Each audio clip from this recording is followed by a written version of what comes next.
صلوا على النبي صلاة على النبي. Assalamualaikum warahmatullahi wabarakatuh. Bismillah walhamdulillah wassalatu wassalamu ala rasulillah wa ala alihi wa sahbihi wa mawalah. Ahiba'il kiram, usikum jami'a wa nafsi bi taqwallah wa bi ta'ati rasulillahi sallallahu alaihi wasallam. Fa nas'alallah subhanahu wa ta'ala an yahdiyana ila siratihil mustaqim wa yaj'alana minal muttaqin wa yudkhilana jannatahu jannatan na'im, amin ya rabbal alamin. Segala puji kita panjatkan bagi Allah Jalla Jalaluh. Saya bersyukur sekali kepada Allah, sangat berbahagia pada hari ini akhirnya saya sekeluarga bisa kembali pulang ke rumah. Alhamdulillahirabbil alamin. Dan saya juga mengucapkan terima kasih secara khusus kepada pengurus Dewan Pimpinan Luar Negeri Front Pembela Islam Saudi Arabia. Beberapa pengurusnya ikut dengan saya pada hari ini. Mereka ikut mengawal dari Mekah, Jeddah sampai ke tempat ini. Di antara yang ikut ada Ustadz Abdul Hakim selaku sekretaris dari FPI Saudi. Kemudian ada juga Ustadz Son Haji, Ustadz Jasuli, Ustadz Ehsan. Kemudian juga ada Habib Abdullah Maulad Dawilah. Ditambah lagi Habib Abu Bakar Mukebel. Jumlah semua kami berangkat dari sana ada 18 orang. Alhamdulillah semua dimudahkan. Kita doakan mereka-mereka yang telah dengan setia menemani kita, membantu kita sehingga semua urusan menjadi lancar. Jazahumullahu khairal jaza. Nah, baiklah ya ikhwan. Yang pertama ingin saya sampaikan di sini, saya sekeluarga selama tinggal di kota suci Makkah tidak ada kesulitan apapun. Jadi kita tidak ada kesulitan, kita tidak ada kesusahan. Walaupun ada pihak lain yang mencoba untuk membuat saya sulit, membuat saya susah, tapi alhamdulillah tidak pernah berhasil.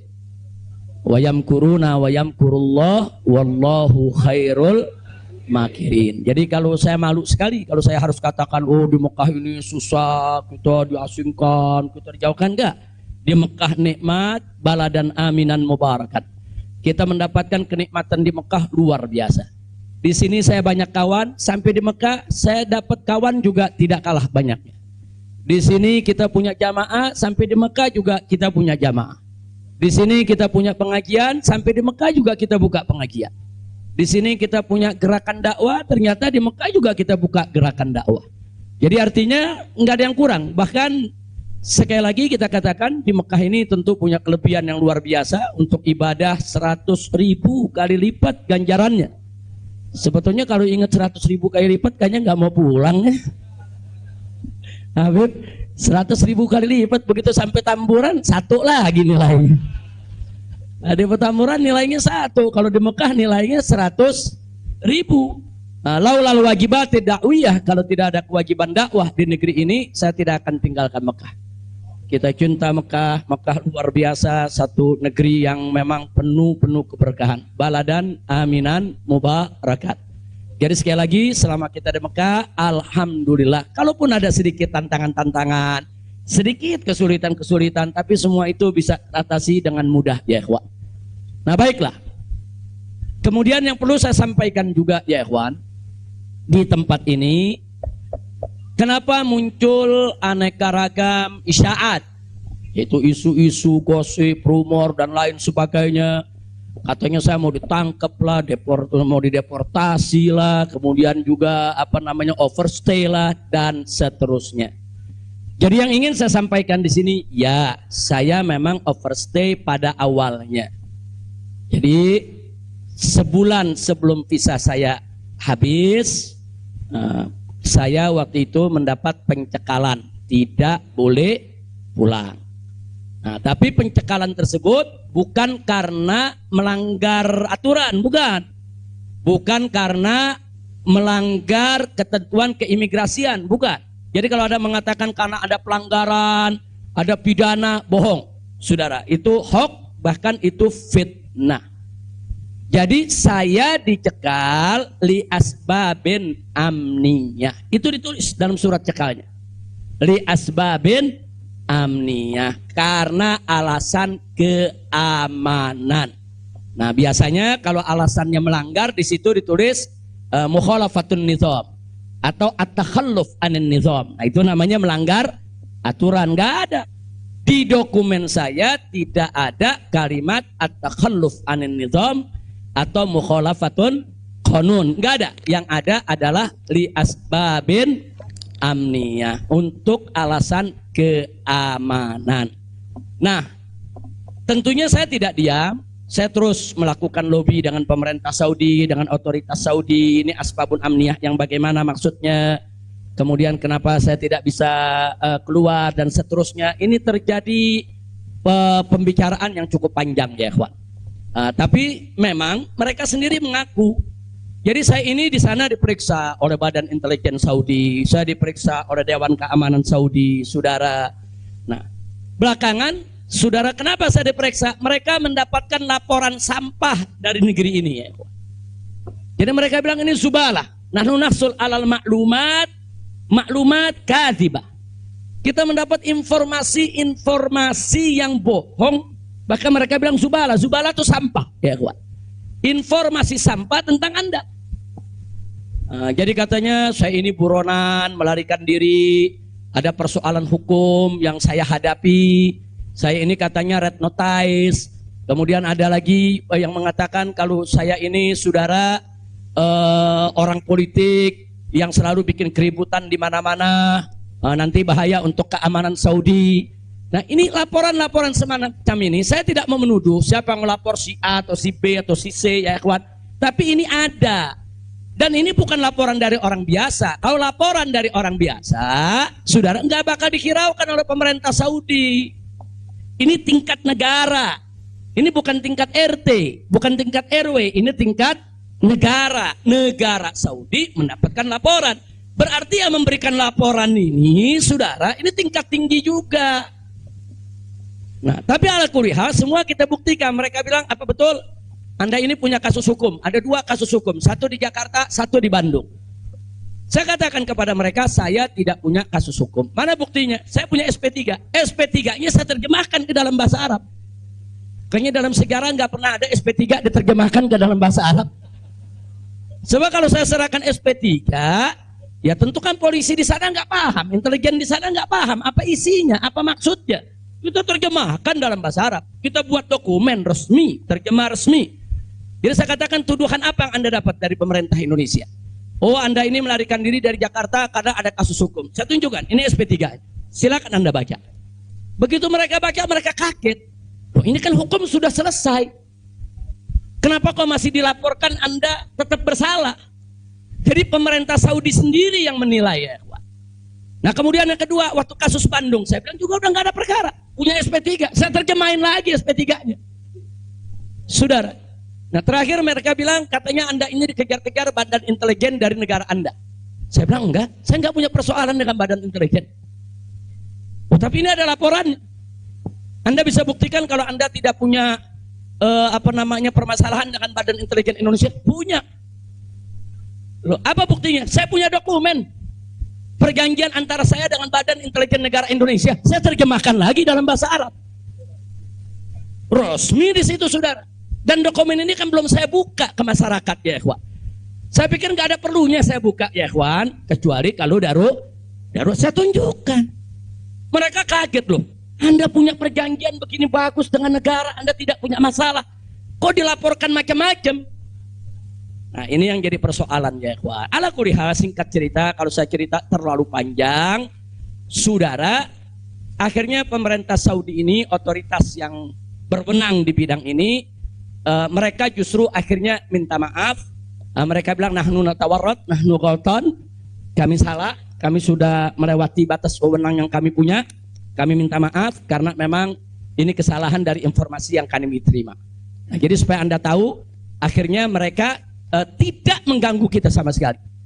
Nah, bahkan terakhir bukan lagi persoalan bayang safar, jangan kita deportasi. Saya ditawarkan, Habib, Anda mau pulang besok ke Indonesia atau Anda mau tinggal di sini selamanya? Silakan. Maka itu pada malam Ahad, Sabtu malam Ahad, sebelum saya pulang, saya ke Riyadh, saya diundang resmi ke Riyadh. Saya diundang resmi ke Riyadh, saya ketemu petinggi di sana ya kawan. Mereka tawarkan mau tinggal di sini, kita berikan iqamah, kita berikan izin tinggal, masuk umur hidup pun boleh. Silakan Anda memutuskan. Enggak, saya enggak punya persoalan sama pemerintah Saudi, ya kawan. Jadi bohong kalau ada yang bilang saya punya persoalan. Jadi makanya kalau pejabat tuh jangan sembarang bicara. Kalau mau bicara tuh mesti punya data dong. Masa pejabat bicara nggak pakai data? Kalau nggak pakai data, pedagang kopi di warung-warung. Ya kan dagang kopi di warung nggak pakai data. Ada kopinya seduh, pakai gula, selesai kasih. Kira-kira jelas gak? Ini kalau pejabat tingkat negara harus punya data ya kawan, nggak sembarangan. Tapi baiklah, kita bagian akhir. Jadi begitu mereka sudah tahu itu semua, semula saya mau dibikinkan bayan safar. Bayan safar itu exit permit, saudara. Nah, bayan safar itu ada dua. Ada izin keluar Saudi, saudara, karena orang melakukan pelanggaran. TKI yang melarikan diri dari majikan, atau umpamanya ada tenaga kerja yang melakukan pelanggaran pidana, mencuri, berkelahi, atau membunuh saudara. Nah, mereka ini kalau diusir dari Saudi itu namanya deportasi dengan bayan safar. Tapi ada juga jenis bayan safar lain. Nah, seperti apa? Seperti orang yang mendapat suaka politik, itu kan perlindungan. Atau seperti orang yang dicekal politik, seperti yang saya alami, itu bukan pidana. Atau seperti mereka yang kehilangan warga negara, seperti orang-orang Rohingya yang tinggal di Mekah, itu mereka nggak punya warga negara, saudara. Tapi kalau suatu ketika mereka mau pulang ke negerinya, diberikan bayan safar kalau mereka mau pulang. Nah, kalau mereka nggak mau pulang, mereka dijamin silakan tinggal di Saudi Arabia. Nah, jadi ini namanya bayan safar. Tapi ternyata terakhir karena mereka menyadari saya tidak bersalah, ini yang menarik ya. Mereka sendiri yang mengatakan, ya Syekh, Anda tidak layak untuk dapat bayan safar. Karena kalau Anda dapat bayan safar, nanti catatan overstay-nya itu nggak hilang. Nah, jadi dalam dokumen keimigrasian kan ada overstay, itu nggak hilang. Nah, walaupun Anda tidak dicegah, tapi catatan itu kan jadi buruk. Anda nggak pantas untuk mendapat catatan buruk karena Anda tidak bersalah. Jadi saya tanya, lalu apa mau diberikan? Jadi dibatalkan itu bayan safar. Lalu apa mau diberikan? Kami perpanjang visa Anda. Jadi selama 2 tahun lebih, 3 tahun setengah itu ya kawan, seolah-olah saya punya visa umurnya 3 tahun setengah. Tidak ada overstay ya kawan. Nah, cuman pada saat mereka tanya, mau diperpanjangnya sampai kapan ya Syekh? Dia tanya, saya mau sebulan, mau 2 bulan lagi. Saya katakan enggak, saya mau pulang tanggal 9 insya Allah. Jadi cukup bayan safar, bukan bayan safar, tamdidnya cukup sampai tanggal 11 ya kawan. Nah, cukup tanggal 11, tanggal 9 insya Allah saya pulang. Nah, jadi ini yang perlu saya sampaikan sekaligus klarifikasi, bohong. Kalau ada mengatakan saya melanggar aturan di sana, saya dicari, saya mau dipenjara, bohong. Nah, dan saya sesalkan kalau kalimat-kalimat semacam itu keluar dari mulut pejabat ya kawan. Kira-kira jelas tidak? Paham semua? Baik. Nah, ternyata upaya mereka menggagalkan saya pulang, saudara, nggak berhenti sampai di situ. Nah, ada yang menarik, saudara. Saya sudah beli tiket, sudah pesan penerbangan tanggal 9. Tiba-tiba dari Indonesia ini ada yang membuat email atas nama saya. Namanya Habib Muhammad Rizik Syihab. Saudara, pakai foto saya. Email ini dikirim ke travel tempat saya memesan tiket. Nah, apa isi pesannya? Bahwa kami tidak jadi berangkat, mohon dibatalkan. Kami punya jadwal. Jadi ada upaya begitu. Ini bukan. Jadi ada yang bilang, ini kan cuma pura-pura jadi korban. Ini pura-pura playing victim. Enggak, memang benar mau dibatalkan ya, kawan. Tapi ala kulihat travelnya telepon langsung ke kita, apa betul Anda ingin membatalkan? Kita bilang enggak, ini ada email. dari nama Anda. Saya katakan itu email palsu. Nah, ala kulli hal tidak dibatalkan. Tapi nggak puas sampai di situ, ya ikhwan. Malam Ahad kemarin, malam Ahad yang lalu, pada saat saya ke Riyadh, ada gerakan lagi. Mereka membuat email atas nama travel. Travel tempat saya beli tiket. Nah, travel ini kan ngambil tiketnya ke bagian marketing. Saudi ya ikhwan.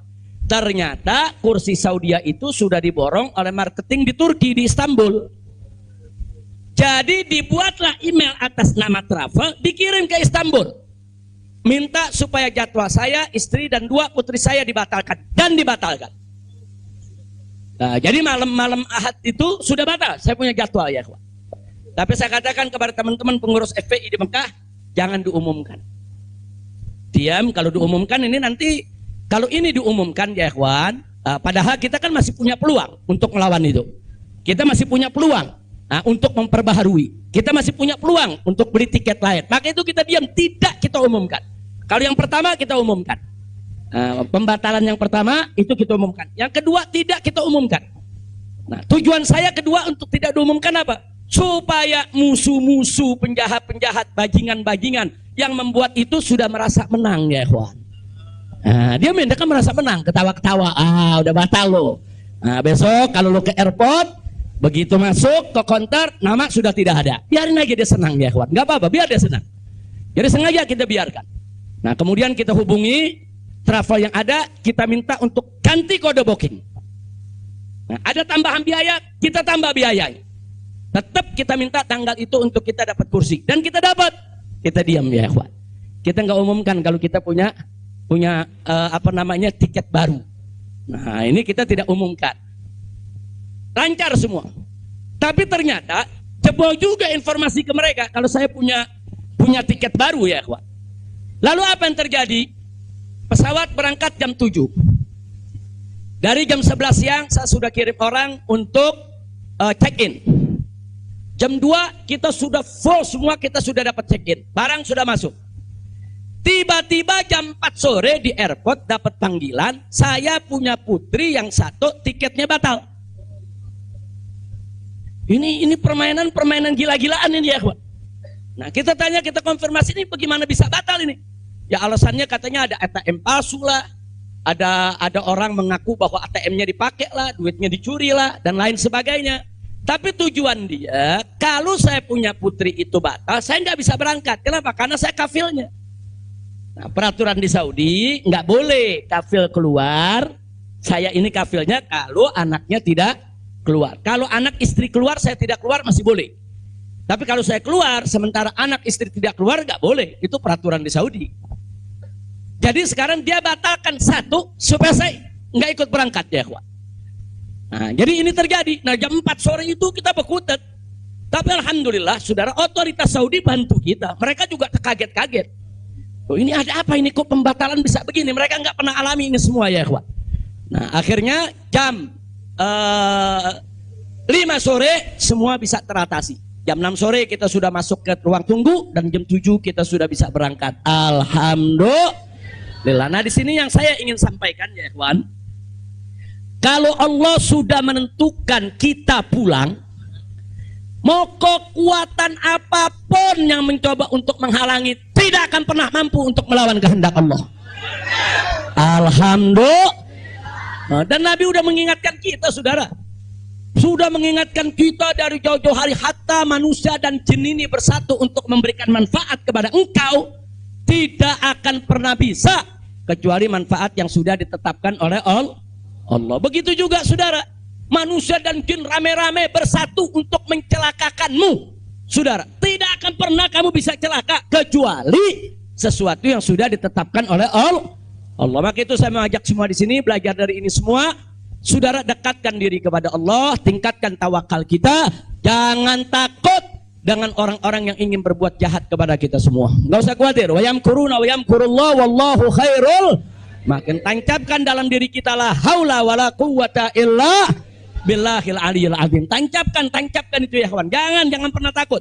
Nah, buktinya akhirnya kita bisa pulang. Alhamdulillah. Hada min fadli rabbi liyabluwani ashkur am akfur ya ikhwan. Dan memang kemarin itu pada saat saya ke imigrasi Saudi, mereka juga bingung. Karena ini bukan urusan imigrasi, tapi ini otoritas keamanan nasional Saudi. Mereka bilang nggak pernah ada orang pakai bisa ziarah orang asing, bisa hidup 3,5 tahun di Saudi tanpa denda, tanpa blacklist. Nah ini semua karunia dari Allah. Jadi tidak benar kalau kita di sana kesulitan, kesusahan, enggak. Kita di sana senang, kita di sana bahagia, bahkan sedih sekali kita tinggalkan Mekah kalau tidak ada kewajiban dakwah di sini. Sekali lagi saya katakan saya tidak ingin meninggalkan Mekah. Di Mekah semua Allah ganti, lebih indah yang Allah ganti ya kawan. Saya di sana rezeki mengalir terus, makan, minum semua serba berkecukupan, dikit Allah tidak kurangi. Bahkan apa yang kita dapatkan di sana jauh lebih nikmat, lebih berkah ketimbang sebelum saya ke kota suci Makkah. Jadi sekali lagi, alhamdulillah kalau kita berjuang di jalan Allah, percayalah Allah tidak akan pernah meninggalkan kita. Enggak, Allah enggak bakal tinggalin kita ya kawan. Dimanapun kita berada, Allah enggak bakal tinggalkan kita. Kalau kita berjuang untuk Allah, intan surullah yang surkum. Jika kamu ya ayyuhalladzina amanu, hai orang-orang yang beriman, intan surullah, jika kamu memenangkan Allah, membela Allah, berjuang untuk Allah, yang surkum, niscaya pasti Allah akan memenangkan kamu sekalian. Jadi jangan takut. Allah dengan caranya Allah punya kemauan ya.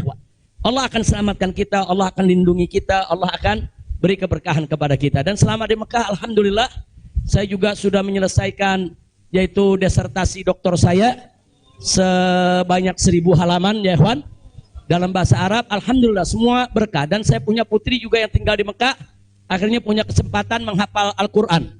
Yang akhirnya mereka sudah lebih dari 10 juz hafal Al-Quran. Ini semua yang di sini kita nggak dapat, di Mekah kita dapat. Alhamdulillah, setiap tahun kita bisa melaksanakan ibadah haji, setiap minggu kita bisa melaksanakan ibadah umroh, kita bisa iktikaf di masjid, bebas. Saya bisa ke Madinah, ke Jeddah, ke Taif, ziarah kemana-mana tempat.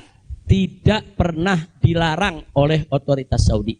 Jadi sekali lagi saya tandaskan, kalau ada mengatakan di sana saya nih kriminal, melanggar hukum, berurusan dengan hukum Saudi, bohong. Nah begitu sekali lagi lewat forum ini saya ingin sampaikan terima kasih kepada pemerintah Saudi. Saya sampaikan terima kasih kepada pemerintah Saudi dan apresiasi yang tinggi, di mana selama keberadaan saya 3,5 tahun di sana, mereka telah memperlakukan saya secara baik, kemudian mereka telah memberikan segala kemudahan. Jazahumullahu khairal jaza. Ya kita yang baik kita apresiasi, yang tidak baik kita kritisi. Nah jadi kalau ada mengatakan Habib kok terima kasihnya sama pemerintah Saudi aja, pemerintah Indonesia bagaimana? Ya baik dulu dong. Kalau baik nanti kita terima kasih. Kira-kira betul gak? Betul gak? Kalau pemerintah baik wajib gak terima kasih? Wajib kita apresiasi. Kok Habib belum terima kasih? Ya belum baik. Tunggu baik dulu. Kalau baik kita terima kasih. Kayak kemarin Pak Mahfud mengumumkan yang mau jemput silakan. Nah baik gak tuh? Kita terima kasih. Terima kasih Pak Mahfud. Umat akhirnya diizinkan untuk menjemput. Alhamdulillah. Tapi pada saat Pak Mahfud bilang Habib Rizik ini deportasi kriminal, itu baik apa enggak? Enggak terima kasih. Jadi kita objektif aja. Yang baik kita terima kasih, yang enggak baik kita luruskan. Insya Allah. Nah ini yang saya mau sampaikan semua. Jadi tenang-tenang saja. Biarkan nanti beri kesempatan saya supaya istirahat dulu. Ya ikhwan, insya Allah nanti kita dakwah lagi, kita keliling lagi, bikin pengajian lagi. Mudah-mudahan Allah Subhanahu Wa Taala memudahkan segala urusan kita. Jadi di sini saya mau tandaskan sebelum saya akhiri sekali lagi, kita yang ada di sini, habaib ulama, sekali lagi, kita bukan musuh pemerintah, kita bukan musuh negara, kita bukan musuh tentara, kita bukan musuh polisi, kita musuh kezaliman, kita musuh kecurangan, kita musuh kemunafikan, kita musuh segala kejahatan. Betul? Betul? Nggak ada kompromi saudara. Melawan kezaliman, kemunafikan, kejahatan, tidak ada kompromi. Kalau ada mengatakan Habib Rizik, bisakah ke depan ini kita melakukan rekonsiliasi? Saya katakan sekali lagi, rekonsiliasi hanya bisa berdiri atas dasar niat dan tekad yang baik ya kawan. Tapi kalau rekonsiliasi berdiri atas dasar kecurangan, kezaliman, kejahatan, saudara, tidak mungkin. Tidak ada rekonsiliasi saudara. Tidak ada rekonsiliasi Saudara, kalau kezaliman dibiarkan, kira-kira jelas tidak? Takbir. Nah, jadi selama pemerintah baik, kita akan apresiasi, kita akan terima kasih. Tapi kalau mereka membuat aturan-aturan yang merugikan rakyat, yang merusak agama, saudara, yang menghancurkan akhlak, wajib untuk kita lawan. Tidak boleh kita diam, ya ikhwan. Takbir. Takbir. Siap revolusi akhlak? Sallu ala nabi. Itu yang saya mau sampaikan. Jadi sekali lagi, jadi jangan nanti dipelintir-pelintir. Kita ini musuh negara lah, musuh pemerintah lah, musuh